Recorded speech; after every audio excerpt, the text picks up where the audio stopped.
Hello. Welcome once again to the Misadventures of a Pirate Therapist. As we are now past Thanksgiving and moving towards a Christmas time, I thought it a good and opportune moment to share a short story about the origins of Santa Claus, or at least a Santa Claus.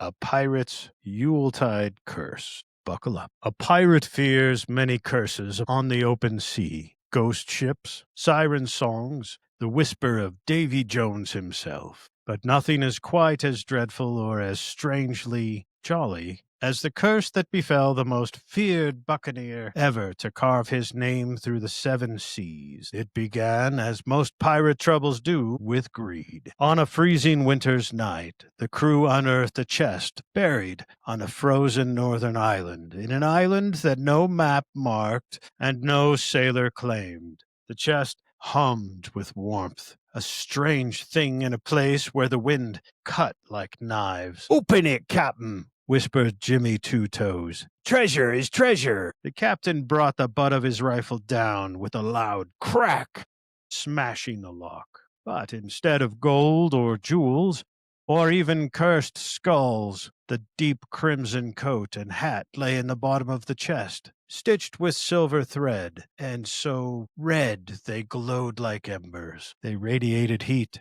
comfort, joy, emotions foreign to a man like himself. Now a note lay folded across the top of the cloth. In flowing gold script it read, "Wear with care. To don these raiments will be a selfless act." Crew begged him leave it alone, but greed deafened his ears. The captain, shivering as the winds cut through the depths of his soul, swung the coat over his shoulders with a dismissive grin. Warmth from deep inside him, feeling unfamiliar for so long, but like a good meal, a warm cup of nog on a cold and lonely night, it started to spread.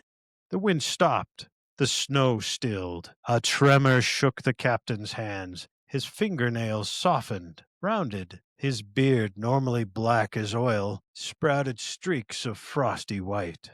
"Captain," Jimmy Two Toes said, confused, "you're smiling." The captain never smiled. He wasn't even sure he could smile anymore. Yet, sure enough, the corners of his mouth curled upward. Absurd! There was nothing to smile for. He tried to push the smile back into the depths. He struggled and fought to control himself and hide the involuntary expression. As he grappled with this unacceptable situation, a strange sound bubbled up deep inside him. It was deep, thunderous, and jolly. "Ho!" The captain clutched his throat. "Ho!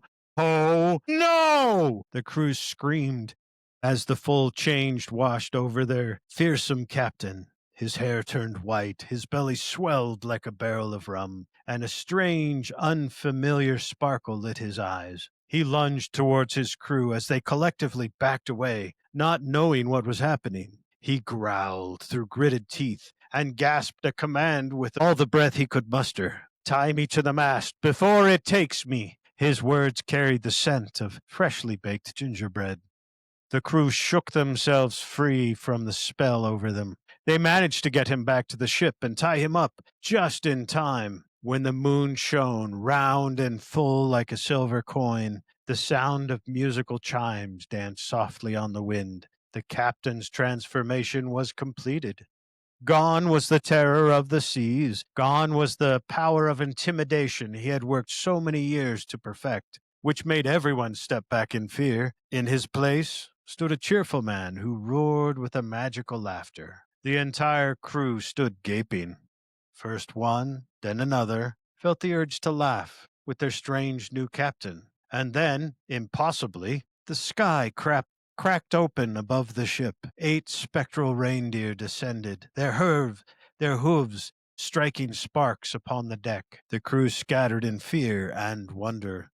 And then dawn broke. The reindeer vanished as though they never existed. The captain became himself again, gaunt and wicked, furiously demanding an explanation. The crew, confused by the sudden change back to the brutish man they knew, quickly reverted to the behaviors that they had become so familiar with over the time on their captain's ship. His barked orders were extra harsh, covering his discomfort over the foggy memories of the night before. He knew he hadn't dreamed the events of the previous night. He had to find answers. He demanded his crew search the island to find an explanation for the uncharacteristic events of yesternight. They searched and searched. After many hours, they found the island's only inhabitant, an ancient, weather-beaten hermit. They dragged him before the captain and ordered him to talk. The world can only ever have one Santa Claus, the hermit said. For centuries, the coat has chosen each one. By hope, by fate. He paused. He nodded up to the captain who towered over him. By mistake. In your case, a cosmic clerical error, I should think. A what? Bellowed the captain. He lifted the hermit off the deck, leaving his feet dangling, and stared him in the eyes. The coat transforms the wearer starting with the winter season's first full moon. You become the vessel of joy, a herald of giving, a winter werebeast of benevolence, if you will. The captain hissed, throwing the hermit backward to be unceremoniously caught by the men standing behind him. I ain't giving nobody nothing. I'm in the business of taking. The hermit shrugged off the crew's hands and stood upright. You put the coat on at the right time of year. You can argue with me if you choose, but the one you must convince is the Yuletide spirit. It's that magic, son, not I, that you ignorantly made a bargain with. With that, the hermit winked and disappeared on a gust of wind. No one was quite sure where he went or how he left. The curse returned sporadically. The captain dreaded each night, unsure whether he would become the jolly fat man in red, bellowing words of cheer and welcoming the ghostly flying reindeer onto his ship.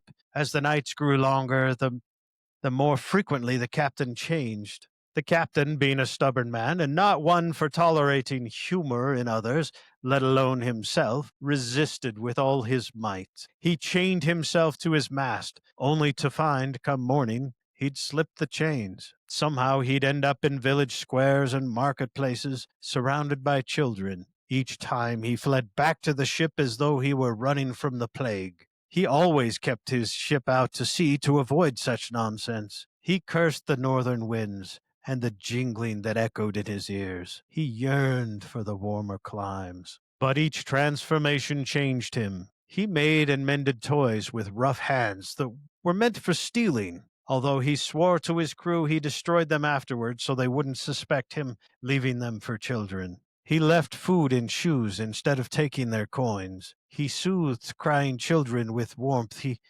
didn't recognize. Careful, though, lest someone might see his unacceptable behavior. Slowly, the cruelest pirate captain of the seven seas began to feel love, compassion, and joy. Worse than that, it was becoming less uncomfortable. He found himself embracing the feelings more and fighting them less. On the coldest night of the year, something happened. It was as much a surprise to him as anyone else. The transformation came without resistance. He did not feel the need to fight it. He stood on the deck, coat shining like fire, beard white as the tide foam, boots winking a glossy black in the moonlight. As he accepted his role fully for the first time, the spectral reindeer bowed their heads towards him. A sleigh of shimmering starlight appeared where his ship once stood. Not ephemeral at all, but solid, real. The reindeer became substantial.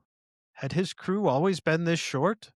The north wind spoke. Welcome home, Claus. The captain, Santa now, in every sense, welcomed the weight of every man, woman, and child's hope in his chest. He climbed into the sleigh and took the reins and let the magic fill him. This was not a curse. It was a calling.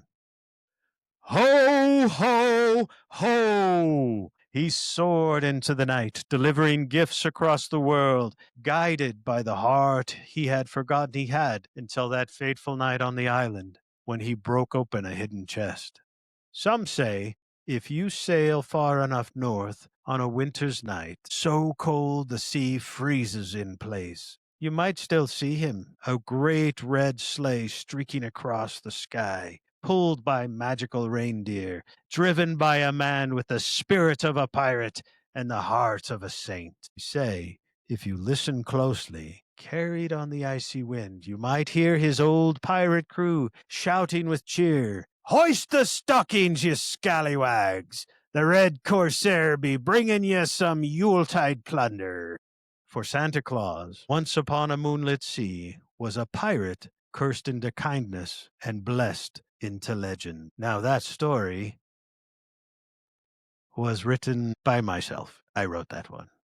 That's why I did not introduce it with the author, but that one is mine. I hope you enjoyed it, and I hope you all fare well as you go into this Christmas season and enjoy the festive month of December. Take care, you all. We'll talk to you next time.